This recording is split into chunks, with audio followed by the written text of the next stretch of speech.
بنور من فؤادي. السلام علیکم ورحمۃ اللہ وبرکاتہ.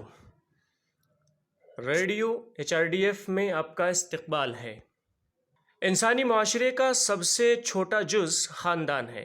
ہمارے ارد گرد بہت سی مخلوقات ہیں جو اجتماعی طور پر رہتی ہیں، لیکن ان میں سے کوئی بھی خاندانی تعلقات کو برقرار نہیں رکھتا اور نہ ہی اسے مقدس سمجھتا ہے.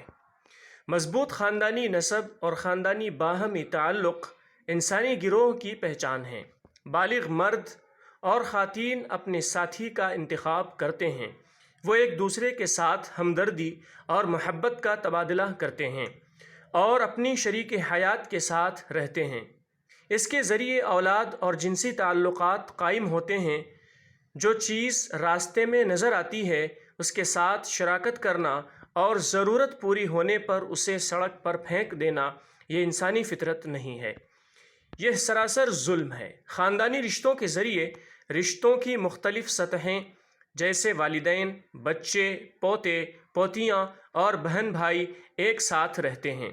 رشتوں کا تقدس اور احترام اس بات پر زور دیتا ہے کہ ایسے رشتے کسی کی موت سے ختم نہیں ہوتے. خاندانی تعلقات کو مضبوط بنانے اور خاندان کو ایک مثالی ادارہ بنانے کے لیے اسلام سخت ہدایات دیتا ہے. اسلام اپنے پیروکاروں کو ترغیب دیتا ہے کہ وہ خاندانی روابط کو مضبوط کریں اور محتاط رہیں کہ اسے نہ توڑیں. قرآن پیسے خرچ کرتے وقت خاندان کے افراد کو ترجیح دینے کی اہمیت پر زور دیتا ہے. قرآن نے اس کے لیے ذوی القربیٰ کا لفظ استعمال کیا ہے. اس طرح قرآن اس پر زور دیتا ہے کہ وہ اپنے قریبی رشتہ داروں سے ان کے اسلامی فلسفے کے بارے میں بات کریں اور اسلام کی روشنی ان تک پہنچائیں. اس کے لیے قرآن نے عشیرتک الاقربین واہلیکم نارا کے الفاظ استعمال کیے ہیں. یہاں کچھ حدیث قابل ذکر ہیں. جو شخص یہ چاہتا ہے کہ اس کے رزق میں اضافہ کیا جائے اور لمبی عمر ملے تو چاہیے کہ وہ صلہ رحمی کرے. مسلم. قطع تعلق کرنے والا جنت میں داخل نہیں ہوگا. مسلم. یہ حدیث ہمیں خاندانی رشتوں کی اہمیت پر قائل کرنے کے لیے کافی ہیں.